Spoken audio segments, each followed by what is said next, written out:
Well, what else are we supposed to do? You know, we were trying to get through and there's, landmines blocking our path and we can't get around them. What are we supposed to do? Yeah. You gotta be sneaky. You gotta be quick. See that? This is what you gotta do. You gotta slide in. Make sure nobody's looking. Undetected. Flippy. Gotta be slick.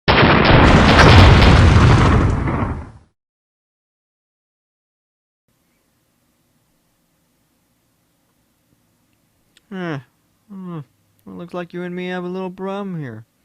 This is the story of a creep who wrote a review for a movie. Though he was totally drunk, to himself, yeah, he thunk. I probably should review this. And I did. No, yeah, full transparency. Super drunk when I wrote the review for this thing. So let's go over Frank Henenlotter's Basket Case. And just to keep my energy up, I threw a few back to get into the spirit. Let's go!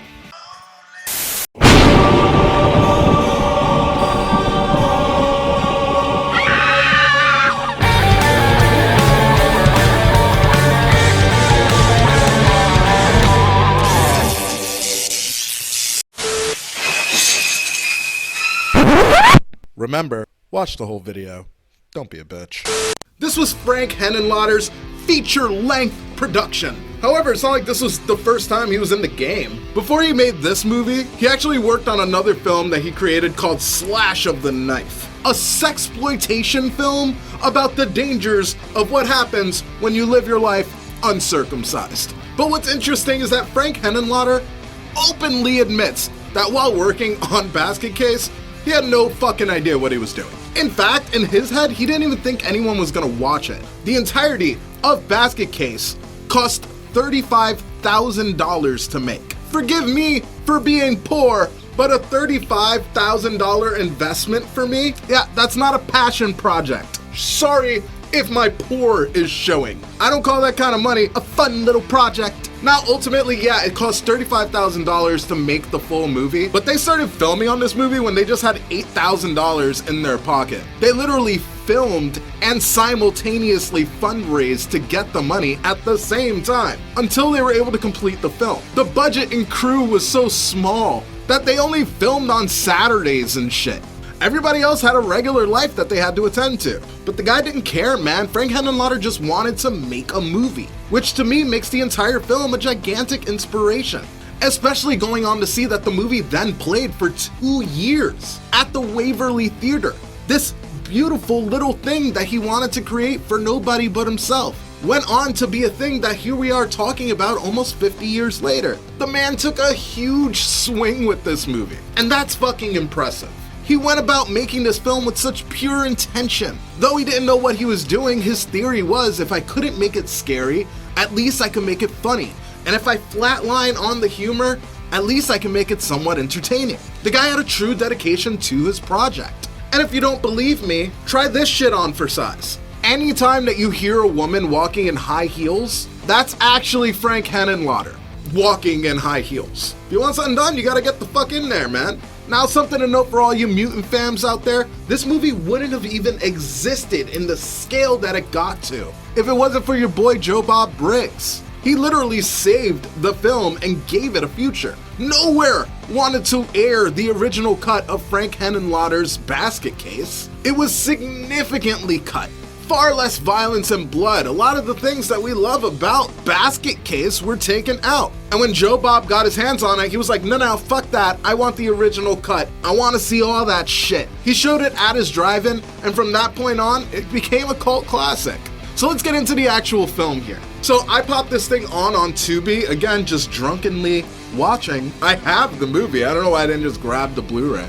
But something funny to me about it was as soon as the movie starts, the very first thing that you see is that it's being preserved by the Museum of Modern Art. Now, I love Basket Case as much as the next guy, but when I think about the Museum of Modern fucking Art, I think about history's most prestigious and important articles of our past. The fact that the MoMA was like, all right, World War I memorabilia, big woolly mammoth over there, indigenous Indians, that would be fucking dope if we put that over there. Oh shit, is that Basket Case?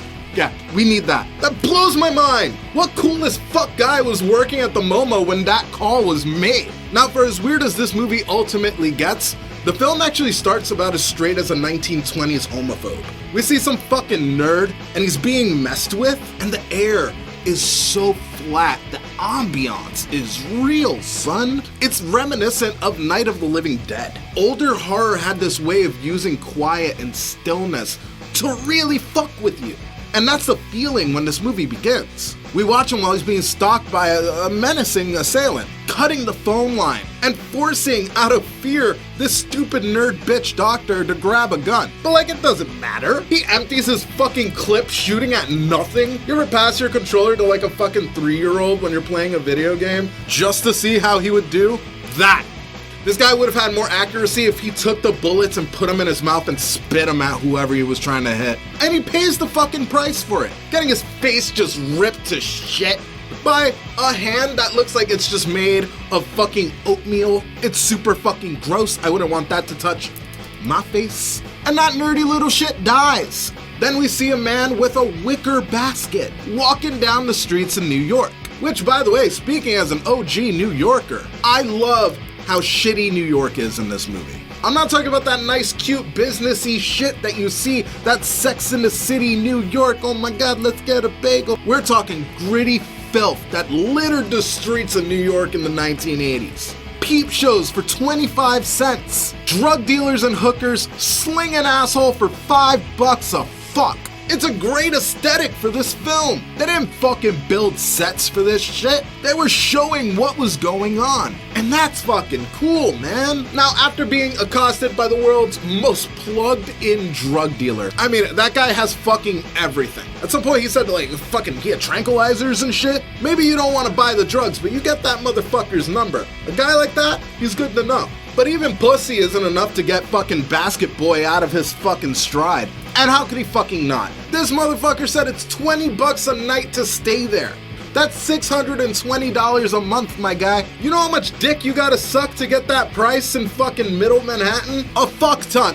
So much dick, man. You could come out as a fucking gay, eternal vampire and shit, and it still wouldn't cover the amount of dick that you would have to suck. Fucking $620 to live on 42nd Street? That's my landlord is a crackhead cheap.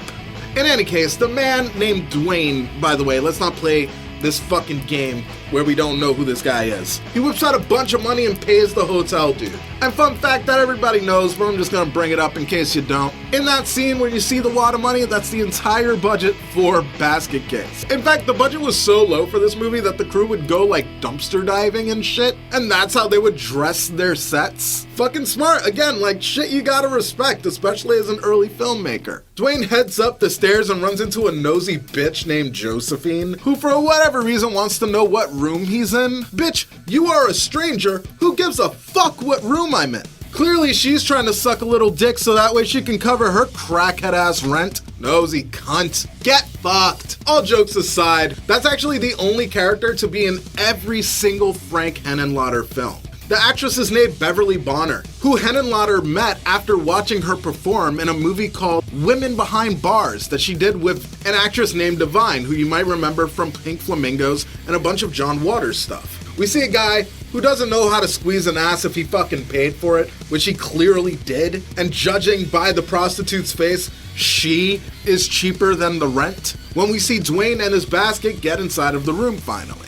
And we see Dwayne talking to the basket like he imprinted on it like it's a fucking teddy bear before he like dips out to go get some burgers. And then when he comes back, he feeds the burgers to the basket. The basket makes like these fucking snarling, delicious fucking sounds and shit, which all the voices and the face that you will see for whatever's in the basket was all provided by the actor who plays Dwayne as well. So that's pretty cool. We then see Dwayne pull out a fucking envelope where he starts looking through medical records. taking the name of the doctor on that paperwork and trying to find him in the white pages. However, the guy isn't listed. Now this is when we see a little bitch peering through the fucking keyhole on the other side of Dwayne and the Basket's door. You know, like this fucking Porky's or some shit. Porky's, a very funny movie that was very successful in its time. However, had it come out today, it would only be praised for its glorification of sexual assault towards women. We see Dwayne and his Basket head over to a doctor's office, where Dwayne meets a cute receptionist named Sharon, who really gets fucking wet whenever she talks about New York's landmarks. Get a grip, bitch. They're not going anywhere. Fun little fact about Sharon in this movie: the entire film long she has to wear a wig, because at the time of filming, she was actually in a punk band called The Tattooed Vegetables and was rocking a bald head. Unfortunately, this is the only movie that she ever did, and nowadays she makes fucking spiritual bowls. I had one of those once and it was tight as fuck. I loved it. I think it's pretty badass that that's what she's doing these days. Fucking, I've never made one. Fucking someone has to. Subnote, this chick looks just like a fucking ex of mine. It's eerie. Dwayne ends up going inside and seeing the doctor with the shittiest fucking office. I mean, look at this fucking place. It looks like you can get something by being in this shit. But once Dwayne pops off his shirt, the doctor knows exactly who he is, and they pressure him to give them the address of Dr. Cutter. But then once they leave, that fucking Dr. Needleman, he fucking Tekashi 6ix9ines those guys. These hoes ain't loyal. The basket gets stolen, and the thief pays the fucking price. That's what happens when you're a common lowlife, motherfucker. Get a job. Dwayne empties the basket after spending an entire day hiding, waiting for them to close Dr. Snitch's office, when all of a sudden the doctor inside hears a loud noise. And he starts fucking shaking, which isn't a good look for a dude who already looks like a human chihuahua. And this is when we get our first look at the monster Belial, a grotesque morph of a creature with 2 arms and fucking sharp teeth. And we just watch him fuck up Dr. Chihuahua, straight up strangling and digging into this motherfucker's stomach, shooting blood all over the place. And we ultimately see Dr. Chihuahua like ripped in half. Snitches get murdered, apparently. That's that old expression. Now, the puppet was actually created by the head FX guy over on the movie Altered States, so that was very on the mind when creating the look of Belial. And if you compare the movie Altered States to the look of Belial, it's kind of evident. Now, for the first time in the film, we actually get to see Dwayne break away from Belial. That way he can hook up with my ex and go sightseeing. He can fucking have her. Leos be crazy. But so do monsters that you have to keep in a basket. Because as soon as Sharon and Dwayne kiss, Belial fucking knows about it, and he feels so much about it that he goes straight into claymation. I personally love this scene, but I've heard legions of people talk shit about the claymation in this movie. Let's get something perfectly fucking straight here. Eat my ass. Stop motion is really fucking hard to do. Have you seen my intro? That shit was work. Henenlotter was already so insecure about putting that in the movie that it almost didn't even make it into the film. But after deciding to play the scene funny, with Belial trashing the room, he liked the idea and ended up putting it in. That's what she said. Animation was just as expensive as it is today, so to know that they were able to find a cool solution, I respect the hell out of that. For those of you who are like diehard BasketCase fans, there's actually like a really cool claymation short film that somebody made. I'll link it in the description of this video. But check that out because it's awesome. Mr. Keyhole Peeper makes his grand return. Only this time, the motherfucker steals all of Dwayne's money. Unfortunately for him, Belial was already in a bad mood, and he gives this guy a fucking face massage with an unhappy ending. Shannon and Dwayne show up, seeing all the commotion outside of Dwayne's room because of the murder, and he tells Sharon to fuck off. Because if Belial sees Sharon, he's gonna fucking kill her too. He exclaims that out loud in a group full of people, because that's a perfectly fine thing to say when there's a murder going on. Way to not incriminate yourself. Real smooth, man. Fucking no one caught it. You fucking baboon. Have some goddamn tact. Now I wonder why, but the cops start questioning Dwayne, where he then looks totally not suspicious to the cops. Motherfucker, watch Empire. Learn the rules. But then we see like a super sweet scene between Dwayne and Belial. And you really get a sense of like the kinship between these two. You see how close the two of them are. Now torn up about the state of his relationship with my ex, Dwayne goes out to get fucked up with Casey. And like, yo, Casey is the shit. Up until Dwayne gets so drunk that he starts being extremely liberal about his fucking life, telling Casey all about Belial and the basket before completely passing out on the table, sending us to a flashback scene where we get to see a young Belial and Dwayne. We then see the truly traumatic operation that these two were separated from. And this scene gets a fucking A star for me, man. The music that's playing in the background and the screaming, it's fucking horrific. Definitely my favorite scene in this movie. And it's all followed by another emotional scene between Dwayne and Belial. After the operation, we literally see Dwayne get out of bed and go over to the dumpster where he gets his brother out of a trash can. You actually feel really bad for Belial in this scene. Can you imagine having sentience and knowing your own worth and then somebody throwing you in the garbage? That's super fucked up. So the two of them decide to kill their dad. And this is when we meet their aunt, accepting both of the children and saying that she's gonna keep their secret and raises Belial and Dwayne as her own. Until unfortunately we see her pass away. Now super fucking drunk, we see Casey taking Dwayne back home. But this is also where Casey gets super curious and wonders if that basket story was true. So she goes over to the basket to open it up, but Belial's not in there. Instead, he goes to creep into Casey's room later on that night to feel her up while she's sleeping. Maybe this movie is more like Porky's than we thought. Finally, we see the boys track down Dr. Cutter.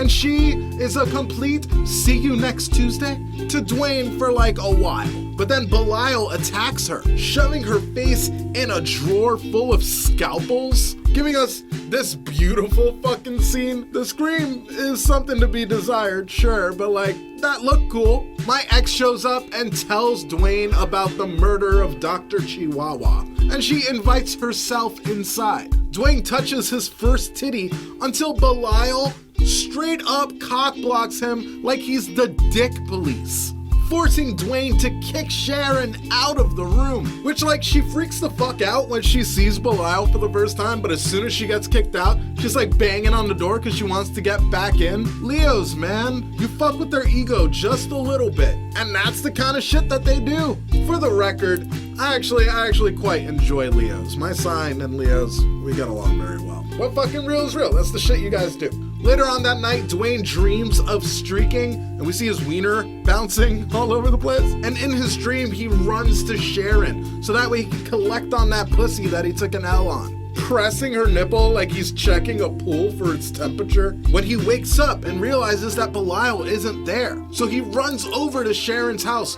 where he finds Belial essentially raping Sharon. He fucking kills her and shit. It's actually worse than Porky's. By the way, this is the only scene in the entire movie that caused the crew to fucking walk out on production, saying that putting the blood on her vagina while Belial fucked her was way too much. To which Henenlotter said, well then just go, and while you're heading in that direction, why don't you go fuck yourself? The man's got artistic integrity. Ain't nothing wrong with that. Now, understandably, Dwayne gets fucking pissed at Belial, and the two of them get into a fight, which leads to both of them to fall out of a window, clinging to the hotel sign, which, fun fact, is actually the front of the actor who plays Dwayne's like house. They just hung that sign off of his fire escape. The two of them fall to their deaths, symbolically leaving the world the same way that they came in, together. And the movie fucking ends. Final thoughts. BasketCase is a pioneer in the exploitation world, and it's the true definition of a grindhouse film. The low-budget production, the midnight culture behind it, it's wonderful, masterfully displaying violence, surreal and funny scenes. It's jam-packed with characters that feel like they stepped out of another fucking world. It's so charming and fun, and in the weirdest of ways, it feels like this movie shouldn't work at all. It had almost everything going against it, But when love and passion are involved and injected into the project, the way that this film was, the results are always amazing. Everything about the film is big and bold.